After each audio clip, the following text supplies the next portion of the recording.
Enne meiki tuleb kindlasti teha nägu puhtaks. Selleks kasutame mitsellaarset näotoonikut Coleur Caramellilt, mis puhastab ja viimistleb naha meigist. Sellise rahustava roosiveega, mis on tõesti ülimalt hea ja muudab jume värskeks. Lisame niisutuseks huultele Coleur Caramelli läbipaistva huuleläike. Meigialuskreem samuti Coleur Caramellilt, mis niisutab ja annab sellise ägeda glowy efekti. Aluskreemi on väga oluline enne meiki kasutada, sest see ühtlustab nahapinna ning jääb justkui selliseks kaitsvaks kihiks jumestuskreemi ja oma naha vahele. Magic pintsli abil lisan Coleur Caramelli Hydra sellist niisutavat jumestuskreemi. Alustan jumestuskreemi lisamist ühelt näopoolelt ning liigun vaikselt teise näopoolele. Kindlasti on väga oluline ka kael. Ka natukene tuleks kaela peale hajutada jumestuskreemi.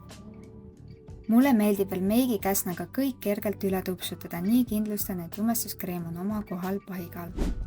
Lisame silmade alla Lily Lolo kreemi ja peitekreemi. Lisame seda silma sisenurka, natukene ka välisnurka ning silmade alt, et kogu punetus ning tumedus saaks kaetud. Kui sul on kuskil punakad kohad või punnid, siis kindlasti lisa seda kreemi ja peitekreemi ka sinna. Tumedama peitekreemiga teeme ka kerge kontuurid põsesarnadele. Samuti lisame kreemiat põsepuna, mis annab hästi mõnusa õhetava efekti. Teeme ka ninakontuuri ning huulekontuuri. Meigikäsnaga hajutan kõik kreemi ja kontuuri ilusti jumestuskreemi sisse. Tupsutan meigikäsnaga üle ka silmalaod. Teen õhtumeiki meeldib mulle jumestuskreemi peale panna veel mineraalpuudrit, mis teeb sellest meigist väga tugeva ja kaua püsiva.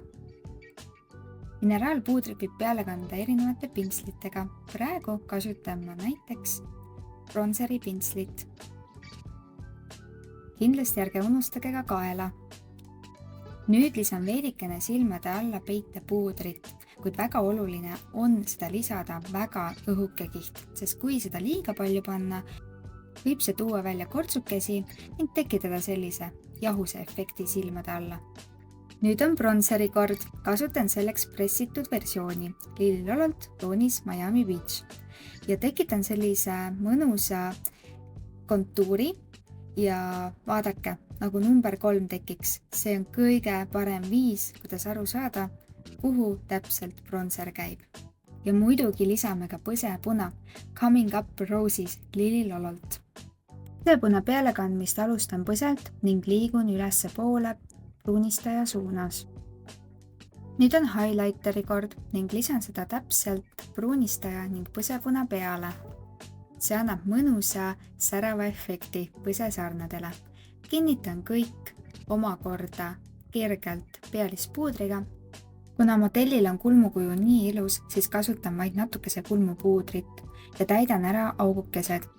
Alustan alati kulmu keskelt, teen ära lõpu ning siis natukese poodinga eest. Kõige põnevam osa juurde, milleks on silmameik. Kasutan silmameigi aluskreemiks peitekreemi. Alustan Lily Lolo mineraalsest laovärvist, võtan soft browni ning lisan seda silma välisnurka. Kasutan selleks hajutuspinslit. Teen kergelt sellist tagurpidi U-tähte silma välisnurgas. Mulle väga meeldib silmameigis kasutada ka näiteks kulmupuudreid või põsepunasid ja antud juhul võtsingi kulmupuudri, sellise pruunika tooni ja lisan nüüd seda ainult silma välisnurka ja pigem siis liikuvale laole. Täpsemaks tööks soovitan kasutada hästi pisikesi ja pigem tugevamate harjastega pintsleid, näiteks nagu Coleuril number 8 pintsel.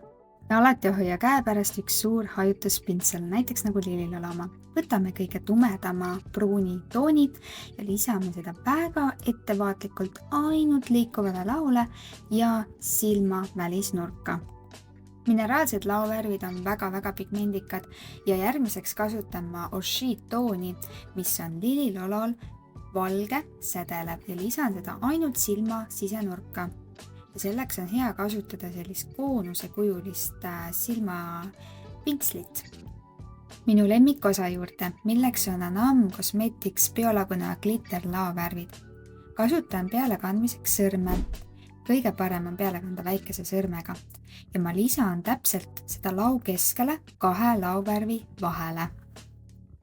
Ja vaadake, kui pilku püüdvaks teeb see silmameigi ja mulle nii meeldib, et need on biolagunevad glitterid. See tähendab, et ei sisalda plastikut. Nüüd ma natukese hajutan pintsliga ka, et teha teda mõnusamaks, hajusamaks. Tegelikult ongi võimalus seda peale kanda nii näpuga või pintsliga. Oluline on silmalt kohe ära puhastada või teine versioon kaitsta puudrikihiga. Silmaliblele lisame pruuni silmapliiatsit. Kindlasti pigista silmad kokku, sest nii kleepub ka ülemisele silmaliblele natukese silmapliiatsit. Teeme ka laineri ja kasutan Coleor Caramelli väga-väga tumedat silmalainerit. Ja silmalaineri tegemisel on nii, et tee seda 100 korda ning see 100 kord siis tuleb välja. Selle silmameigiga soovisin teha hajutatud lainerit, mis tähendab seda, et ma lisan laineri peale omakorda ka pruuni silmapliiatsit ning hajutan kulmupintsliga selle mõnusaks hajusaks. Enne ripsme duši kuulutame ka ripsmed. Värvin alati enne ripsmepikenduste panemist ära ripsmed. Eriti eriliseks efektiks lisame juurde ka kunstripsmed. Ripsmete paigaldamisel on väga oluline lisada liimiribale ja mitte seda liiga palju ja mitte ka liiga vähe. Selline keskmine kogus.